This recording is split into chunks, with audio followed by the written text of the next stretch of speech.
Back, Mikey's been a minute, been off, man. 12 days, not saying nothing, staying quiet because it's all about Golden State. But now we in the fringe of things. Now we in the moments, and we got to get in every day. We got to talk about it because we kind of see what's happening. I talked about it in the beginning of the season. It's all about injuries and health and seeing where the teams will go from a playoff perspective and possible championship. I still got GSW up top. But I want to get into the conversation on the Denver Nuggets. Yes, sir. Michael Porter Jr. He got paid last year, man. Seriously, he got paid, but here we go again, man. Here we go again. Denver was one of my top teams coming in. I said they had all the pieces to be dangerous, and if they had a healthy Michael Porter, healthy Gordon, healthy Jokic, healthy Murray, I said one addition, Jonathan Wall would have been tremendous for this team. They got a steal in bones, but now Porter Jr., here we come again. Here we go again. Yes, sir. Porter Jr. is reportedly out for the remainder of the year with the back surgery. Oh, no. That is a problema for Denver, who is right now not where they want to be. Let's take a look at the standings for the Denver Nuggets as we take an understanding of what's really going to happen for this season. Is it a time to quit? Is it a time to step back and look at the draft? The question marks are coming, all right? They're number 9th in the West, all right? Number 9, all right? So that's not bad for all the injuries they've had. Blazers are right behind them, and then the Kings. A lot of surprise teams up here. One that's not, I told you about the Timberwolves, and they're making it happen, but you got the Rockets are down under, Pelicans. Watch out for Thunder. Watch out for the Thunder. Kings are trying, but really they don't have the pieces. So Denver's kind of in a good situation. You expect them to make another run for it. Can they take out the Lakers? I'm not sure. And yes, I'm counting out the Lakers. Yes, I am saying that because of the gel network, man. They got a gel. Now, that said, Denver's lineup is going to be a truly problem for this squad. When we look at the lineup and the stats for the Denver Nuggets, everything starts to come together. All right, we knew about coming into the season that they were very highly ranked. Okay, they were scary. I thought they would bring along a couple people.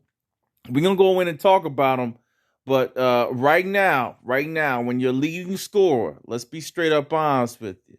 Outside of Jokic, I'm just gonna go there. Right, Jokic averaging 26 points per game. He's definitely MVP for me.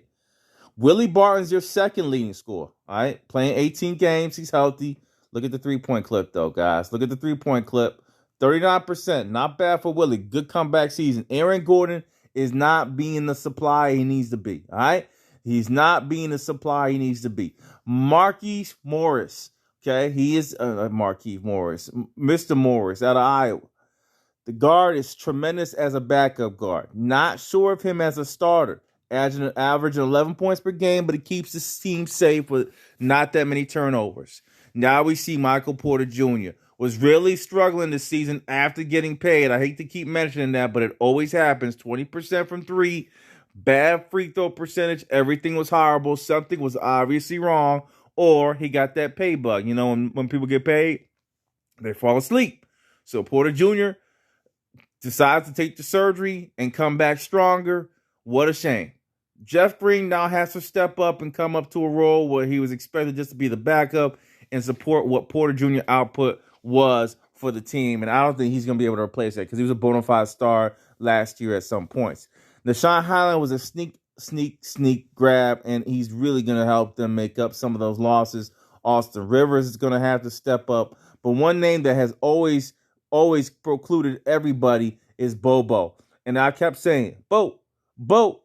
Every single time I see this dude sit on the bench, wasting his superior talent, his height, the ability that he could bring for this team at a small forward, power forward position, playing on the outside, stretching the floor, let him run in for the dunks. Mr. Mike Malone, I'm sorry.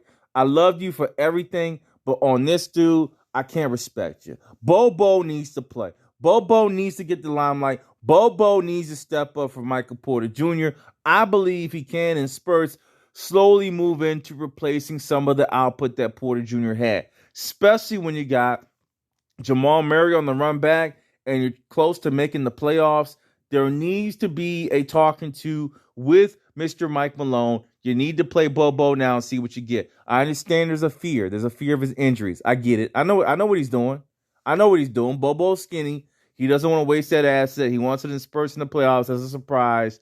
But, the kid's getting only older, and we're not seeing what he can do. He's not developing if he's not playing. They're hurting this team. They're hurting this team, and I'm sad for Mr. Bobo and the situation that he's in. Now, with the fact that they're going to lose Porter Jr. for the year, and the fact that they've lost several other players, some of their depth, Millsap was replaced by Green. Green now steps up. There is no doubt in my mind they need a combination of John Wall and Jamal Murray. John Wall should be the pickup here. There's other guys that could go get, maybe move Highland into some type of dual role guard role with Mr. Jamal Murray. There's other guys that you could get from, like Isaiah Thomas or someone in that realm that maybe you could pick up. But this is truly a sad season for Denver because the injuries are high. It's not been a great look. Mike Malone will have to step up or they're going to be in big trouble. There's some solid things they can do with the bench because now you're missing Porter Jr. You can't just rely on the other guys giving you 6-7 points. You need another teens guy. What I mean is the guy that can score in the teens from the bench. Najee may have to go. You may have to look at moving Rivers. You need a big-time scorer. Mr. Bones is not enough, and Mr. Campazzo is not enough. Need a little bit of more muscle on the small forward end, even though Concar can shoot the lights out if given the opportunity, almost 60%, as you can see it there. That said, man, I'm lying. He's shooting 25% from three. Oh no, he got to go, man. I'm sorry. Howard's not shooting well. Oh man, you got to go. Where's Concar? Oh, Concar. There we go. Never mind. I lied. Concar's at 100%. So he's a stretch guy. I like that position. With that being said, I think John Wall's the play. I do feel sorry for Denver. They're in a lot of trouble. One more injury. Let's call it a wrap and prepare for next season. This may be my only bad pick for this year, and it was due to injury. Rest in peace, Porter Jr. Hopefully you get back healthy. Again, that pay bug is kind of bad. Once you pay him, and he should have got paid, but man, it's over. I mean, you're stuck with what you're stuck with when you make that big of investment. Denver Nuggets have signed off. Your boy Step Back. John Wall it is. I'm out. Peace.